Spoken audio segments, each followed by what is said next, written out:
तो बहुत विस्तार में है, परंतु हम्म। हमें इसके भीतर छिपे हुए वास्तविक तथ्य को ही पहचानना है। इतना विस्तार के कितने अध्याय राम के विलाप में, राम के रोष में ये सब भर दिए गए हैं, इतना विस्तृत वर्णन है। सीता का हरण हो जाने पर पहले हमने राम के विलाप को देखा था गत रविवार में, फिर उनके रोष को भी देखा आज। पढ़कर बहुत आश्चर्य होता है और अटपटा सा भी लगता है। क्यों लगता है अटपटा सा? क्या राम भी विलाप कर सकते हैं? क्या राम भी रोष कर सकते हैं, क्रोध कर सकते हैं? अभी आज हमने पढ़ा कितना रोष किया उन्होंने सबके ऊपर। राम कौन? राम वह जो अपने वास्तविक स्वरूप आत्म स्वरूप को जानकर पहचानकर उसमें स्थित हो गया हो। क्योंकि यहाँ कथा के तत्व को समझने के लिए हमें राम को भी, सीता को भी, लक्ष्मण को भी थोड़ा थोड़ा संक्षेप में समझना है, तभी जो इसके भीतर छिपा हुआ गहरा तत्व है वो समझ में आ पाएगा। तो राम कौन है? राम वह जो अपने वास्तविक स्वरूप आत्म स्वरूप को जानकर उसमें स्थित हो गया हो। राम वह जो अपने शरीर का एक यंत्र की भांति उपयोग करने लगा हो। राम वह जो अपने शरीर रूपी रथ को अपनी अभीष्ट दिशा में ले जाने लगा हो। हम ये बात कह रहे हैं कि राम किस बात का संकेत करता है, किसका संकेत करता है? तो राम में कितनी विशेषताएं हैं जो हम बार बार रामायण में पढ़ रहे हैं, तो उसके आधार पर हमें समझना है कि राम कौन है। तो राम वह जो अपने शरीर रूपी रथ को अपनी अभीष्ट दिशा में ले जाने लगा हो। राम वह जो अपने प्रत्येक विचार का निर्माता और नियंता बन गया हो। राम वह जो अथाह गुण राशि से संपन्न हो गया हो। राम वह जो श्रेष्ठ व्यक्तित्व का धनी हो गया हो। संक्षेप में यदि कहें तो राम वह जो कि आत्मज्ञान में स्थित हो गया हो। अर्थात राम के द्वारा यहाँ एक आत्मस्थ मनुष्य की ओर संकेत किया गया है कि वो कैसा होता है। राम जो विलाप कर रहे हैं, रोष कर रहे हैं, तो राम है कौन? पहले हमें यही जानना है ना। तो राम वह जो इन इन गुणों से युक्त होता है, और संक्षेप में हम कहें तो राम वह व्यक्ति जो आत्मज्ञान में स्थित हो गया हो। ऐसे राम की अर्थात ऐसे आत्मस्थ व्यक्ति की जो पवित्र सोच है, प्योर थिंकिंग है या प्योरिटी ऑफ थिंकिंग है, उसी को उसकी पत्नी सीता कहा गया है कथा में। आत्मस्थ व्यक्ति की जो पवित्र सोच है उसका नाम सीता है। पौराणिक साहित्य में पत्नी शब्द सर्वत्र शक्ति का प्रतीक है। अतः सीता अर्थात पवित्र सोच ही राम की सबसे बड़ी शक्ति है। तो जैसे हम सिर्फ अभी हमारे भीतर एक मान्यता बनी हुई है बहुत गहरी कि राम एक भगवान और सीता उनकी पत्नी। तो राम सीता की हम पूजा करते हैं। तो राम क्या और सीता क्या?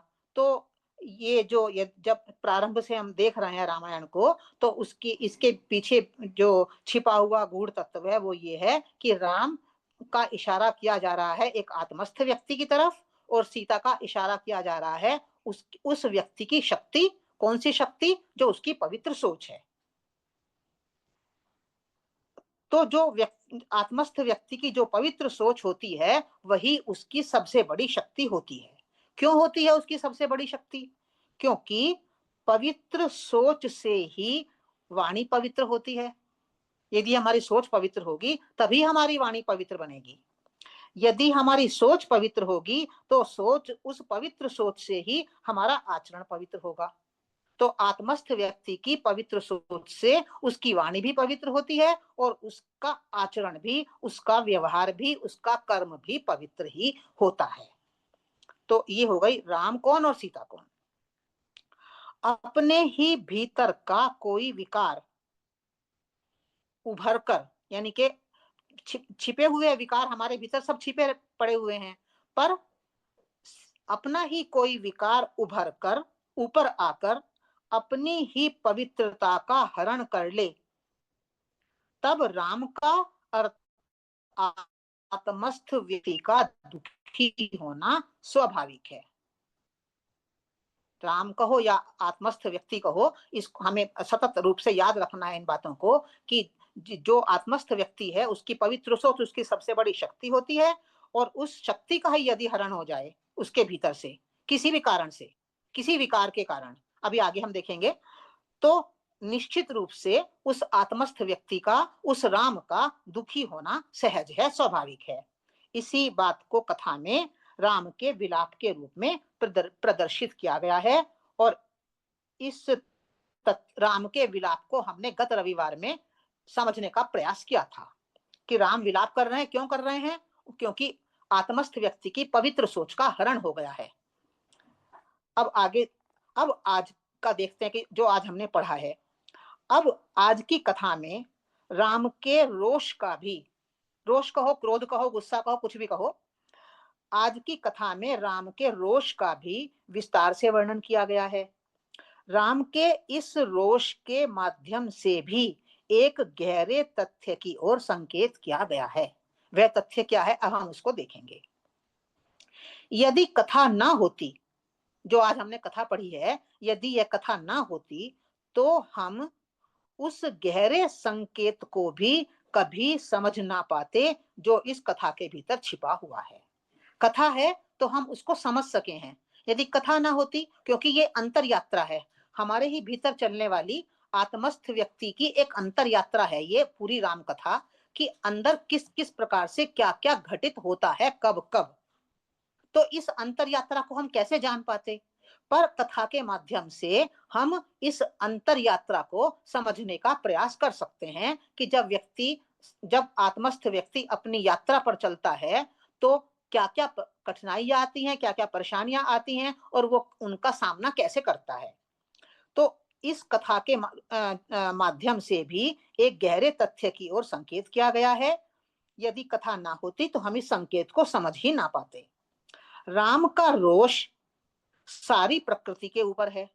अभी हमने पढ़ा नदी के ऊपर, मंदाकिनी नदी के ऊपर है, और दूसरी गोदावरी नदी के ऊपर है कि बताओ राम, बताओ सीता कहाँ है। फिर पर्वत के ऊपर है उनका रोष, प्रश्रवण पर्वत नाम आया है कथा में कि पर्वत से पूछ रहे हैं बताओ कहाँ है मेरी सीता। वो गुफाओं से, कंदराओं से पूछ रहे हैं कि कहाँ है मेरी सीता। तो राम का रोष सारी प्रकृति के ऊपर है, नदी के ऊपर है, पहाड़ के ऊपर है, गुफाओं कंदराओं के ऊपर है, पक्षियों के ऊपर है, पशुओं के ऊपर है। तो यहाँ यह प्रकृति बाहर की प्रकृति नहीं है। पढ़कर तो ऐसा लगता है कि यह कोई बाहर की प्रकृति है, बाहर के नदी हैं, बाहर के पहाड़ हैं, बाहर के मृग हैं, पक्षी हैं, पशु हैं, परंतु यह प्रकृति वास्तव में बाहर की प्रकृति नहीं है, यह हमारे ही भीतर की, हमारे ही प्रकृति है। प्रकृति का मतलब क्या होता है, प्रकृति का मतलब होता है हमारा शरीर। हाँ, इस शरीर को ही प्रकृति कहा जाता है। शरीर, स्थूल शरीर, सूक्ष्म शरीर, कारण शरीर, ये तीन शरीर हैं हमारे पास जिनको प्रकृति कहा जाता है। तो राम का रोष बाहर की प्रकृति के ऊपर नहीं है। कथा को पढ़ते हुए जैसा हम समझ लेते हैं, तो छिपा हुआ गहरा गहरा तथ्य ये है कि राम का रोष अपनी ही प्रकृति पर है, स्थूल प्रकृति पर, सूक्ष्म प्रकृति पर, कारण शरीर पर। अर्थात अथवा ऐसा भी कह सकते हैं कि राम का रोष प्रकृति पर है, अर्थात इंद्रियों पर है, हमारे ही मन पर है, हमारी ही बुद्धि पर है, हमारी ही प्रज्ञा पर है, हमारे ही विचारों पर, भावों पर, और हमारी ही वृत्तियों पर है। तो जो इतना विस्तार से वर्णन एक अध्याय में पूरा किया गया है, तो उसका संकेत दे रहे हैं कि आत्मस्थ व्यक्ति की पवित्र सोच का जब उसके ही किसी विकार के द्वारा हरण हो जाता है, तब उस आत्मस्थ व्यक्ति का रोष युक्त होना तो स्वाभाविक है। और वह रोष किसके ऊपर करता है? वह रोष अपने ही प्रकृति के ऊपर करता है, अपनी ही इंद्रियों पर, अपने ही मन पर, अपनी ही बुद्धि आदि पर। रोष किसी बाहर के ऊपर नहीं है। जो आत्मस्थ व्यक्ति होता है, जिसे राम कहा गया है यहाँ पर, वह कभी भी किसी बाहरी व्यक्ति के ऊपर अथवा किसी बाहरी वस्तु के ऊपर कभी भी किसी प्रकार का दोषारोपण नहीं करता है और रोष भी नहीं करता है। बाहरी प्रकृति के ऊपर या किसी वस्तु के ऊपर दोषारोपण करना वो सामान्य मनुष्य का काम है। जो हम सामान्य मनुष्य हैं, वे कोई भी अगर जीवन में बाधा आती है तो तुरंत दोषारोपण किसके ऊपर करते हैं? वो खराब, वो खराब, वो खराब। किसके ऊपर रोष प्रकट करते हैं? वो बाहर के व्यक्ति के ऊपर, बाहर किसी वस्तु के ऊपर। पर जो आत्मस्थ व्यक्ति होता है, जिसे राम कहा गया है, वह कभी भी किसी बाहरी व्यक्ति अथवा वस्तु के ऊपर ना कभी दोषारोपण करता है, ना कभी रोष करता है। क्यों नहीं करता? क्योंकि वह अंतर्मुखी होता है। अतः प्रत्येक परिस्थिति में, प्रत्येक परिस्थिति कुछ भी हो, उस परिस्थिति में वह अपने ही भीतर झांकता है। जो अंतर्मुखी व्यक्ति होते हैं, वे अपने ही भीतर झांकते हैं, बाहर नहीं देखते। तो राम अर्थात आत्मस्थ मनुष्य सदा किसी भी प्रकार की परिस्थिति में अपने ही भीतर झांकता है। यहाँ जो भी वर्णन किया गया है वो वास्तव में आत्मस्थ व्यक्ति के अपने ही व्यक्तित्व का मानवीकरण है। इस कौन सा अध्याय है ये? 66वां अध्याय। तो 66वें अध्याय में जो राम इतना रोष प्रकट कर रहे हैं, जिसको हमने अभी इतने विस्तार में यहाँ पर पढ़ा है, तो वो जो रोष है, वो रोष उस और जो वहां पर पर्वत, नदी और मृग और पक्षी आदि के ऊपर जो रोष है, वो वास्तव में आत्मस्थ व्यक्ति के अपने ही व्यक्तित्व का मानवीकरण है। अपने व्यक्तित्व को नहीं तो हम कैसे देख पाएंगे, कैसे समझ पाएंगे? तो उन्होंने इस रूप में उसका मानवीकरण किया है। उसके अपने ही व्यक्तित्व के भीतर कौन से पर्वत होते हैं? कहा है ना पर्वत हैं, वहां पर्वत हैं जिनसे पूछ रहे हैं राम। तो पर्वत कौन से होते हैं व्यक्तित्व के भीतर? आत्मस्थ व्यक्ति के भीतर संकल्प के, स्वीकार के, समर्पण के ऊंचे ऊंचे पर्वत विद्यमान होते हैं। जो सिंबॉलिक भाषा है ये, कि सिंबॉलिक भाषा में हमारे आत्मस्थ व्यक्ति के भीतर जो ऊंचे ऊंचे संकल्प हैं, जो उसके भीतर स्वीकार शक्ति है, जो उसके भीतर समर्पण शक्ति है, तो ये इसको सिंबॉलिक भाषा में कहा गया है कि ये उस व्यक्तित्व के भीतर ऊंचे ऊंचे पर्वत हैं। आत्मस्थ व्यक्ति के अपने ही भीतर नदियां हैं, नदियां रहती हैं। तो नदियों का इशारा किस तरफ है? श्रद्धा की, सेवा की, दया की, करुणा की, जो शांति की नदियां उस व्यक्तित्व के भीतर बहती हैं, वही नदियां हैं। तो यहाँ पर दो नदियों के नाम लिए गए हैं, मंदाकिनी और गोदावरी। तो इन नदियों के द्वारा ये संकेत किया गया है कि आत्मस्थ व्यक्ति अपने भीतर झांकता है, वहां उसके संकल्प के पर्वत हैं, वहां उसके गुणों की नदियां बहती हैं, और उसके अपने ही व्यक्तित्व के भीतर श्रेष्ठ विचारों के पक्षी उड़ते रहते हैं। उसी के अपने व्यक्तित्व के भीतर ज्ञान की कंदराएं हैं, गुफाएं हैं। कंदराओं गुफाओं में भी तो राम ने ढूंढा है सीता को। तो कंदराएं कौन सी हैं उस व्यक्तित्व के भीतर? कंदराएं ज्ञान की कंदराएं हैं, ज्ञान की गुफाएं हैं। तो और उस व्यक्तित्व के भीतर अपनी जो वृत्तियां हैं, वे पक्षी जो आकाश में उड़ते हैं, उनको पक्षी के रूप में चित्रित किया गया है। और किस किस बातों का वर्णन है वहां पर कि खैर बहुत सारी जो बाहर के प्रकृति की जो बातें कही गई हैं वहां, वो प्रकृति बाहर की प्रकृति नहीं है, वो आत्मस्थ व्यक्ति की अपने अंदर की, भीतर की प्रकृति है। आत्मस्थ व्यक्ति को किसी भी परिस्थिति में यदि रोष पैदा होता है तो वो अपनी ही प्रकृति पर उसको रोष पैदा होता है। क्यों उसका रोष, क्यों है उसका रोष, क्रोध क्यों है उसको? क्योंकि उन सब के होते हुए भी उसकी पवित्र सोच का हरण हो गया है। तो भाई यदि मेरे भीतर संतोष है, प्रेम है, करुणा है, दया है, इतने गुण मेरे भीतर भरे हुए हैं, तो फिर भी मेरी पवित्रता का कोई हरण कर ले, तो ये है तो बहुत बड़ी बात। तो इसलिए राम को रोष है अपनी प्रकृति पर। तो ये जो रोष है, जो दुख है उनको, इसका वर्णन उन्होंने 64वें सर्ग में विस्तार से किया है।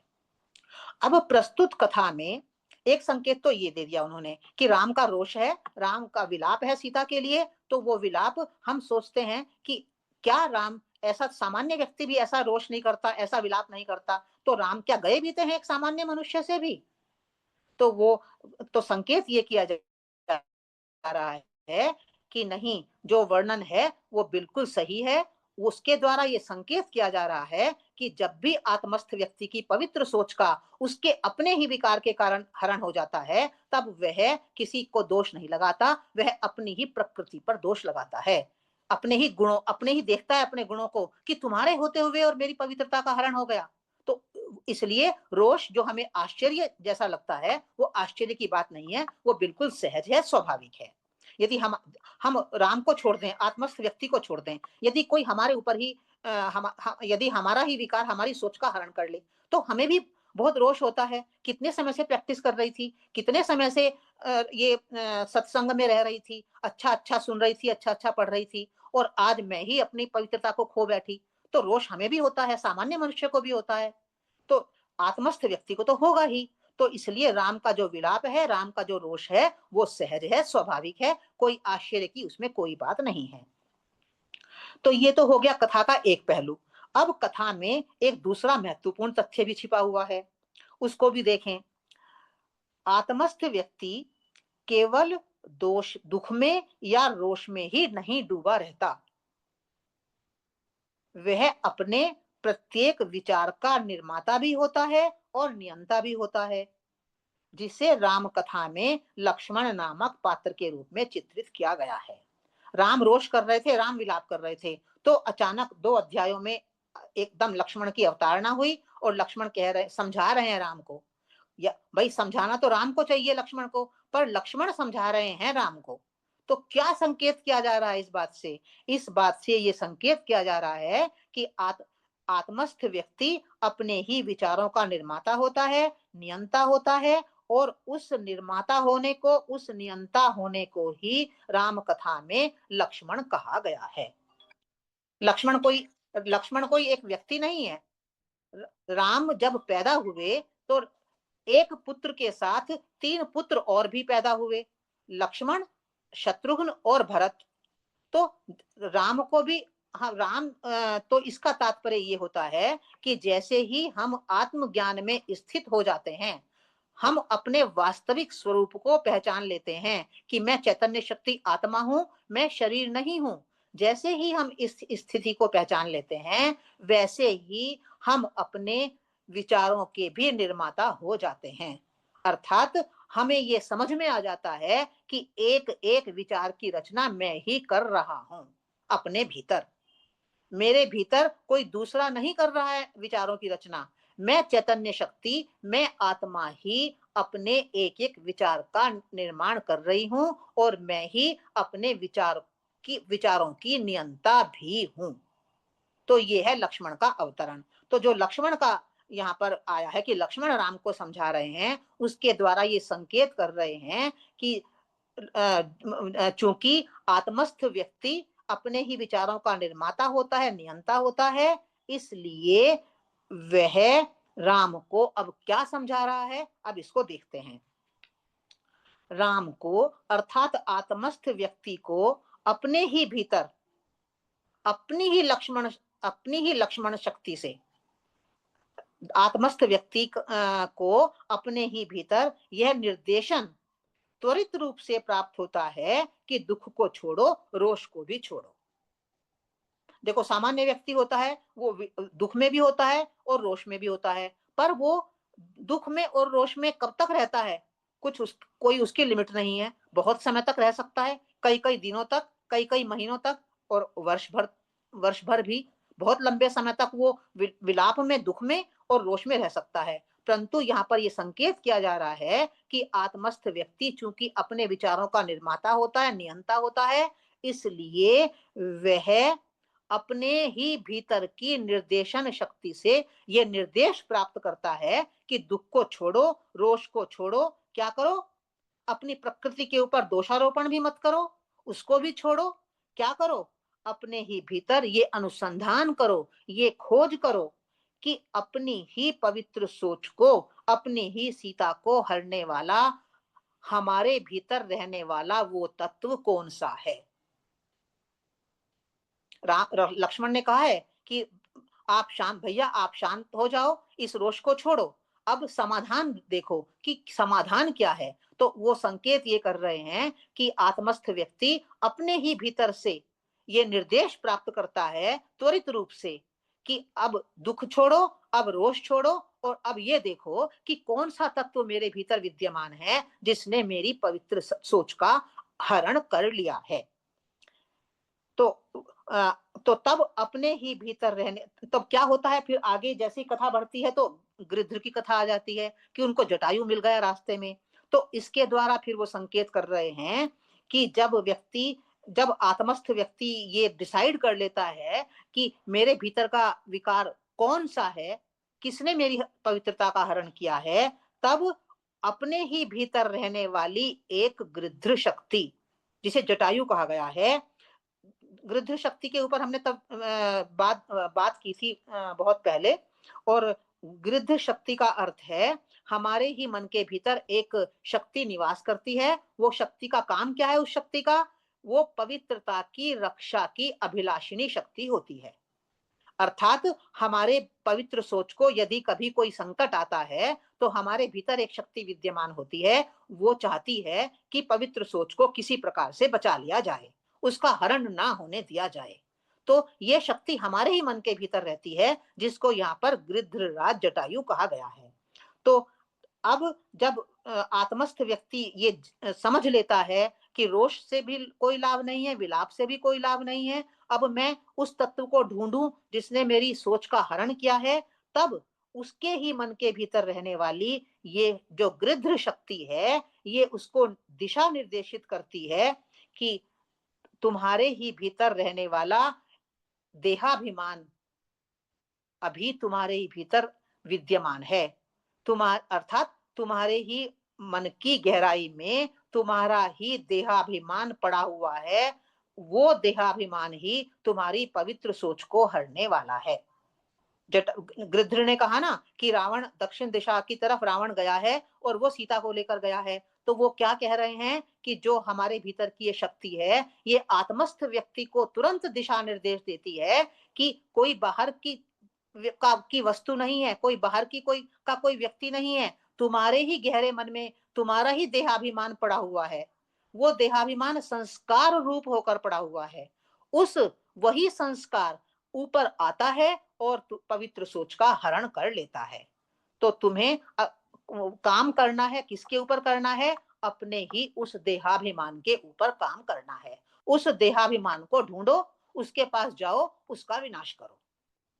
तो जो कथा कही गई है, तो ये सब राम ने जब ये गृध्र जटायु को प्यार किया, उसको पुचकारा, उसको गले लगाया, और फिर उसको जो जितना भी लंबा चौड़ा वर्णन दिया गया है, तो उसके द्वारा ये संकेत किया जा रहा है कि हमारे ही भीतर रहने वाली शक्ति हमें दिशा निर्देश देती है, समय पर, बिल्कुल ठीक समय पर दिशा निर्देश दे देती है कि हमें क्या करना है।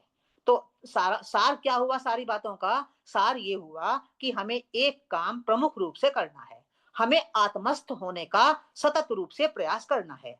यदि आत्मस्थ हो जाने के बाद भी, ऐसा नहीं है कि आत्मस्थ हो जाने के बाद भी और हम समझ लीजिए हमारा काम समाप्त हो गया। राम होकर भी राम को वन में भटकना पड़ा है, और भटककर उन्होंने बहुत सारे काम किए हैं, तब जाके अंत में राज्याभिषेक हुआ है उनका। तो वो संकेत ये कर रहे हैं कि पहला काम आपका है कि आप आत्मज्ञान में स्थित हो जाओ, फिर बहुत सारे संकट बीच बीच में आएंगे, और वो संकट कहीं बाहर से नहीं आएंगे, वो संकट अपने ही अवचेतन मन में, अपने ही मन की गहराई में पड़े हुए अपने ही देहाभिमान रूपी रावण के कारण आएंगे। इसलिए आत्मज्ञान में स्थित होकर जो प्रमुख काम करना है वो करना है अवचेतन मन में पड़े हुए रावण रूपी देहाभिमान को विनष्ट करना। पर विनष्ट तो करने में समय लगेगा, उससे पहले उस देहाभिमान के भेजे हुए विकार ऊपर उठते हैं, चेतन मन के तल पर आते हैं और आत्मस्थ व्यक्ति को भी संकट में डालते हैं, दुख में डालते हैं, परेशानी में डालते हैं। तो यहाँ पर और उसकी पवित्र सोच का हरण कर लेते हैं। तो पवित्र सोच आत्मस्थ व्यक्ति की सबसे बड़ी शक्ति होती है, उसको उसको हरने वाले उसके अपने ही विकार होते हैं। इस बात को हम इन बातों को हम समझ लेंगे, जैसे जैसे हम ज्ञान में बढ़ेंगे तो फिर जो ये दुनिया के ऊपर दोषारोपण की वृत्ति है हमारी बिल्कुल समाप्त हो जाएगी। तो ये ऐसे गहरे संकेत कथाओं के द्वारा किए जा रहे हैं। तो यहाँ पर राम का रोष व्यर्थ नहीं है। कथा को पढ़ते हुए हमें लगता है ये बहुत व्यर्थ है, राम ऐसा कैसे कर सकते हैं, राम विलाप कैसे कर सकते हैं, वो तो एक सामान्य मनुष्य से भी गए बीते हो गए। तो नहीं, ये बिल्कुल जो वर्णन है वो सही है, ठीक है, और कुछ गहरे संकेत करने के लिए, हमें समझाने के लिए। तो आज का जो बस तत्व है इसके भीतर छिपा हुआ कथा के भीतर वो इतना ही है।